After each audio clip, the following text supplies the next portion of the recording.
Yo, what's up guys, it's King Sean here, and in today's video, I'll be bringing you guys my official Week 5 preview for Sunday's game between the Commanders and the Browns. We're going to be playing at home, going to be a super exciting game. Y'all know how these videos work. I'll give you guys my score prediction along with my keys to victory, and we're going to go over the injury report as well, and then I'll talk about some other news that went down today as well. So if you guys are new to my channel, leave a like down below, subscribe, turn on notifications. I'm on the 4K subs, so if you could hit that sub button, I'd really appreciate it. And with that out of the way, let's get straight into the video. Alright, so let's go over the injury report real quick. Starting with us, we're going to start at the top. Nick Albright, he's questionable. However, he has been limited over the past 2 days, so he probably should be a go for Sunday's game.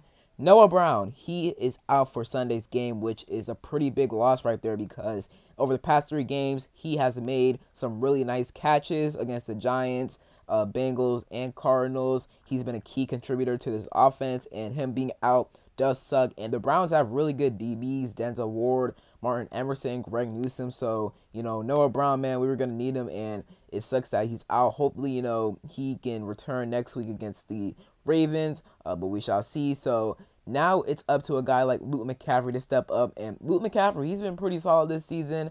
He's been making some really nice catches. He made nice catches against the Bengals versus the Cardinals, week 1 against the Buccaneers. So I've liked what I've seen from Luke McCaffrey so far, and he's gonna get an opportunity to be the receiver outside of Terry McLaurin, across from Terry McLaurin, so hopefully he can step up. You also have Dyami Brown. Hopefully Dyami can do a little something. He'll get more snaps with Noah Brown being out, but once again, Noah Brown being out definitely does suck.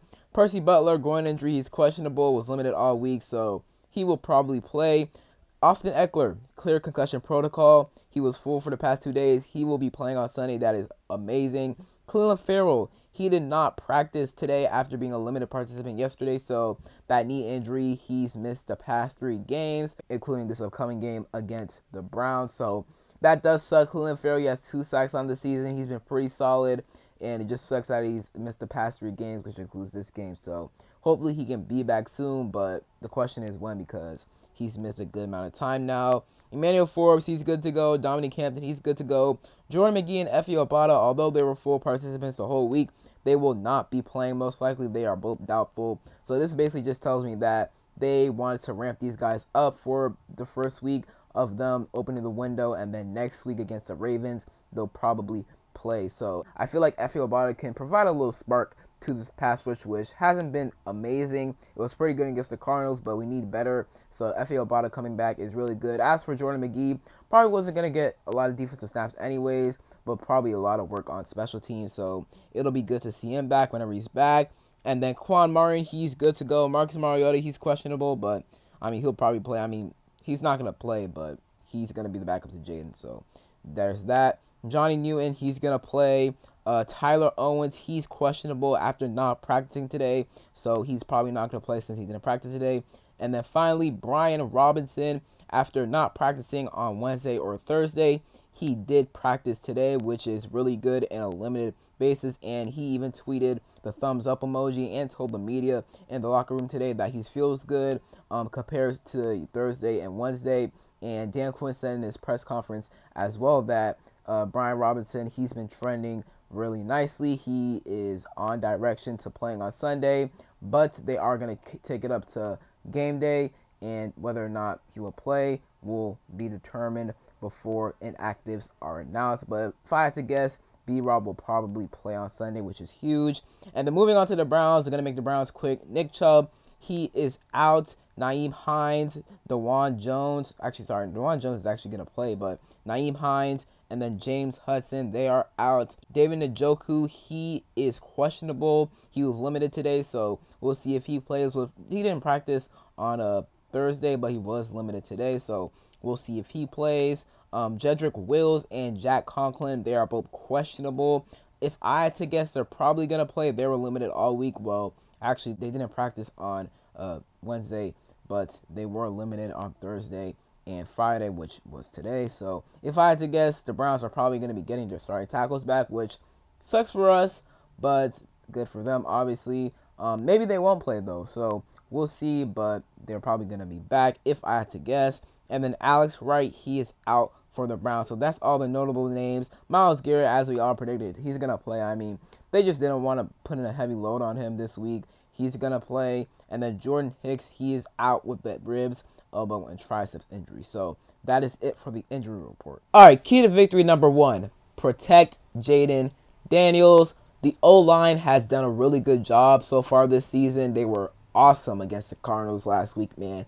Didn't allow a single sack. I know Brandon Coleman and Cornelius Lucas combined did not allow a single pressure, which is absolutely amazing. So the O-line, man, shout out to Bobby Johnson. The Giants O-line was absolutely awful last year. Allowed 85 total sacks, which is just insane. And a lot of the blame went on Bobby Johnson. I'm not saying that Bobby Johnson didn't deserve some of the blame, but the Giants personnel on the offensive line just wasn't great. Besides Andrew Thomas, I mean, Evan Neal, he was awful. I know John Michael Schmitz, he was awful last year. So I feel like Bobby Johnson kind of got scapegoated. Obviously, we did have our worries with him, but he's done a really nice job, you know, coaching up this offensive line, and it shows on the field. Andrew Wiley, he's been much, much better this season. Our interior offensive linemen, Biotish, Cosme, and Allegretti have been great. And then the tandem with Coleman and Lucas at left tackle has been really good so far. So we are going up against a Browns defensive line, and I don't want people to sleep on the Browns, all right? They are better than their record shows. They are 1-3 right now, but they're better than their record shows. I mean, their defense is still amazing. The Browns just made the playoffs last year, so their defense really good. That D-line, that front seven overall is awesome with Myles Garrett, Jeremiah Owusu-Koramoah, Dalvin Tomlinson, Zadarius Smith. So this is unlike the Cardinals, you know, front seven, where last week their scariest defensive lineman, it was Dennis Gardeck, and honestly, he's not that scary. So now we're going up against Myles Garrett, Dalvin Tomlinson, and Zadarius Smith on that stacked Browns defensive line. So it's going to be a challenge. Our interior, they've done a good job holding up so far this year. Let's see if they hold up against that really good Browns interior defensive line. And then Myles Garrett and Zadarius Smith, those two edge rushers, man. Brandon Coleman, Cornelius Lucas, and Andrew Wiley. That is a huge test for them, especially for Brandon Coleman. We'll really see, you know, where he's at with this development. Brandon Coleman has developed nicely, but going up against a guy like Myles Garrett, going to be a challenge. And my goal for them is to contain Myles Garrett. Obviously, you're not going to, you know, flat out stop Myles Garrett. I mean, he might get like 1 or 2 sacks on you. Trey Hendrickson, he got a sack on Jayden Daniels in week 3, but we did an overall good job containing him. Contain Myles Garrett for the majority of the game. Like I said, he might get a sack or 2 on you, but just contain him. Limit his amount of pressures he gets on Jayden Daniels, and that will be really good. And I feel like we already have a really good chance to win this game. But if we contain Myles Garrett, if we can contain Dalvin Tomlinson, if we can contain that Browns defensive line in general, man, then we can have a really good chance of winning this game. So key number 1, block well, protect the quarterback. All right, so key to victory number 2. Establish a run game early. This has been one of my main keys over the past couple of weeks now. Well, really since the season began. But it's so important because we are so good at running the ball. Cliff has done a great job at calling up run plays for Eckler, B-Rob, and even Jeremy McNichols. He did it last week with the Cardinals. So we have a really good 3-headed monster in B-Rob, McNichols, and Eckler. And it's looking like B-Rob is going to play on Sunday, which is great. Now, will he have as many carries as he did against the Cardinals? And he had obviously through the first 4 games of the season. I mean, he had 21 versus the Cardinals, I think 16 against the Bengals, and he had, I want to say, 17 versus the Giants. So will he get that amount of carries with him dealing with a knee injury? I'm not sure. I would assume that the knee injury wouldn't slow him down much, so he should get the same amount of carries, but we shall see, because now we have Jeremy McNichols, who is also, you know, showed last week that he could be a pretty solid back. You know, he could take a couple of snaps away from Eckler and B-Rob and produce the same as them. So that's really good right there. But the Browns, let me check right here. They are 20th in rush defense, allowing 123.3 yards a game. We are 3rd in rush offense, averaging 169.3 rushing yards a game. So we could exploit their run defense, although their front 7 is really good with Jeremiah Owusu-Koramoah, like I said, Myles Garrett, Dalvin Tomlinson, Zadarius Smith. Jordan Hicks, he's going to be out, so that's something right there. But we can exploit their run defense, and we've been really good at running the ball so far this season. Top 5 team running the ball, top 3 really. So we have to run the ball, and I know we will run the ball. Cliff, and I'm going to get to this in a second, but he's done a really, really good job of balancing the run game and the pass game. You know, coming into this season, a lot of people thought that Cliff was just going to throw the ball with Jaden like 40 to 50 times again. No, he's not doing that. He's found a really good balance between the run game and the pass game, and I really appreciate that about Cliff. So, once again, establish a run game early. Key to victory number 3, Cliff, continue to call great plays. Cliff, man, we've all been impressed by Cliff, man, especially over the past 3 weeks, really, and past 2 weeks, really, especially. I mean, versus the Bengals, he was awesome. Versus the Cardinals, he was awesome. The balance, like I mentioned a second ago, the balance between the run game and the pass game, he has allowed Jaden to throw over the middle more, to throw downfield more. It's been amazing, man. Cliff, he's been dialing it up, and he needs to continue to do that now. The Browns defense, like I said, is still really, really good. Their secondary is great. They got Denzel Ward, Martin Emerson, Gregory Newsome. They also got, I know, Grant Delpit's back there. I forgot who their other safety is, but they got JOK. So their secondary is really freaking good, and we have to acknowledge that, and I feel like we have acknowledged that this week in meetings and whatnot. But I think we will still be able to move the ball on this defense. Like I said, establishing a run game will help us open up the passing game, which is really good. Want to see RPOs, want to see some quick passes to Terry, maybe Olamide Zaccheaus, Diami, Lou McCaffrey, Zach Ertz, Ben Sinnott. Spread the ball around. We've done a great job of that so far this season. So, Cliff, just stick to your bag. Do what you've been doing over the past couple weeks, and we got a really good chance, man. We really do. Moving on to the defensive side of the ball. Key to victory number 1 for them.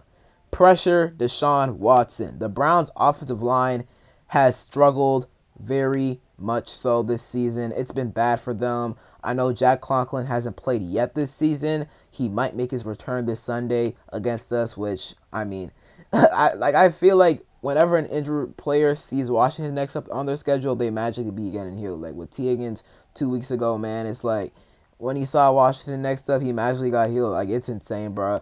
Jedrick Wills, he was on the injury report for the Browns. I think he returned against the Giants, and he probably should play on Sunday. I know the center, Ethan Pocic, is dealing with an injury, but he's most likely to play on Sunday as well. Wyatt Teller, he got injured, I want to say, against the Giants, so that's one of their interior offensive linemen, so he's out. But overall, their offensive line has struggled. DeJuan Jones, he put on some weight this offseason.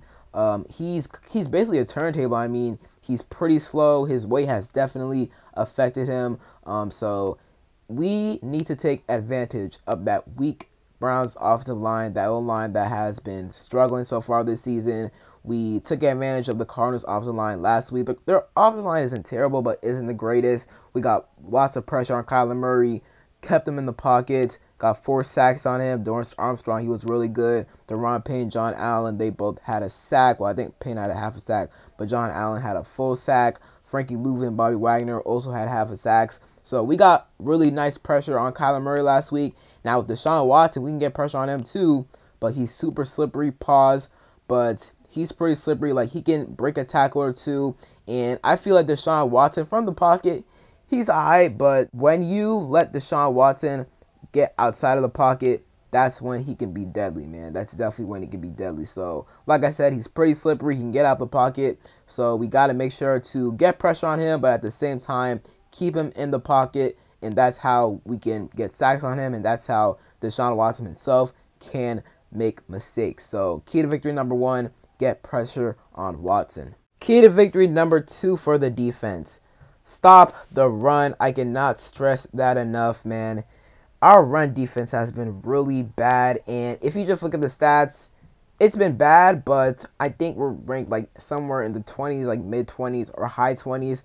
But if you just watch our games, it's been bad, man. Our run defense has been so disappointing this season. Week 1 against the Bucs, it was fine, but from week 2 on, it's been bad, man. We let Devin Singletary run on us. We let Zach Moss and Chase Brown run on us. We let James Conner go for over 100 on us last week. I mean, it was really bad, man. Our run defense, we allowed, I think, 182 total yards of rush against the Cardinals last week, which is not good at all. And although the Browns are going to be without Nick Chubb, I think Nick Chubb comes back in maybe a week or two, but he's going to be out against us on Sunday, which is really good. Although they're going to be out Nick Chubb, Jerome Ford, he can still make stuff shake. And I think they also got D'Onta Foreman as well. So do not sleep on those Browns as running backs, because those two guys can make stuff shake. In the way our run defense is performing right there, anything is possible. Jerome Ford could go for 100 on us. D'Onta Foreman could go for, maybe like 60, 70 yards on us. He could have a good game against us. So run defense got to improve. Jonathan Allen, Daron Payne, they're being asked to shoot upfield towards the quarterback, be aggressive, and that is creating gaping holes for backs to run through, which is one of the biggest reasons as to why, we struggle with stopping the run. And then you're leaving Luvu and Wagner responsibilities with, filling those gaps, which, I mean, they're linebackers are supposed to, but they're doing it all the time. So we just have to find a way to stop the run. And if we can do it this week, man, then that would be great, because our run defense this season has been pretty abysmal. My last key to victory for the defense, I'm going to keep this one pretty short. If ball is life, then let's create some turnovers, man. We're going to have multiple opportunities to create some turnovers in this game, man. Deshaun Watson, he loves turning the ball over, man. He loves providing teams opportunities to to get a pick on him, to get a fumble on him, man. So we're going to have opportunities to turn the ball over this game. Benjamin St-Juste, get your head turned around. Benjamin St-Juste in coverage, he's always there, but he just never gets his head turned, man. If you can get your head turned, then you can start making plays on the ball, pass deflections, interceptions, all that good stuff. So if ball is life, once again, let's create some turnovers. We forced 3 fumbles against the Cardinals last week, and we recovered one of them. Shout out to Frankie Luvu. The last fumble we forced on them, Frankie Luvu forced it and recovered it. So, we got to start creating turnovers, and our turnover differential is pretty good right now. It's +1, but, we just haven't created a lot of turnovers this season. Both the turnovers we've created so far have been fumbles. I want to see interceptions. I want to see Mikey Sanders still get a pick. Maybe Frankie Louvu get a pick. Benjamin St-Juste. Maybe even Forrest, man. But whatever it is, man, once again, if ball is life, then let's start creating some turnovers. Final score prediction, I have us winning 29-24. Feel like this is going to be a close game because, like I said in, the beginning of my video, the Browns are better than their record shows. They're 1-3 right now, but they were just a playoff team last year. Their defense still pretty good. Their offense, although they're struggling right now, they are playing, our defense, which is playing not so great right now. I mean, they had a good game against the Cardinals last week, but, they still haven't showed enough that they can consistently, be pretty solid or at least average. So this could be a get-right game for the Browns offense, but I do think that our defense will make enough stops that, our offense, I think our offense is going to do what they do best. The Browns defense might get a couple of stops on us because their defense is just really good, but I think our offense, they're going to score on the majority of their drives, and then the defense should make enough plays. Well, yeah, should make enough plays, should get a couple stops on that Browns, offense. I think Jayden Daniels is going to have another good game. I think we're going to do a good job running the ball. Cliff Kingsbury going to have another good play calling game. And I think we're going to come out of this game with a dub. 4-1, man. 4-1. The last time we started off 4-1 was 2008. I wasn't even born yet. So, 4-1 start. That would be absolutely incredible. In other news, we are going to be wearing our gold pants on Sunday along with our burgundy uniform top. So I love that combo right there. I think that's our best combo by far. So that's really good. And then your captains for Week 5 against the Browns on Sunday, Jayden Daniels, Jeremy Chin, and Dorrance Armstrong Jr. So those are your 3 captains. Jayden Daniels is finally named a captain. So that is it for today's video. Hope you guys enjoyed. If you did, leave a like down below, subscribe, turn on notifications, comment down below who you guys have winning this game and your score prediction. And other than that, it's been King Sean, and I'm out. Peace.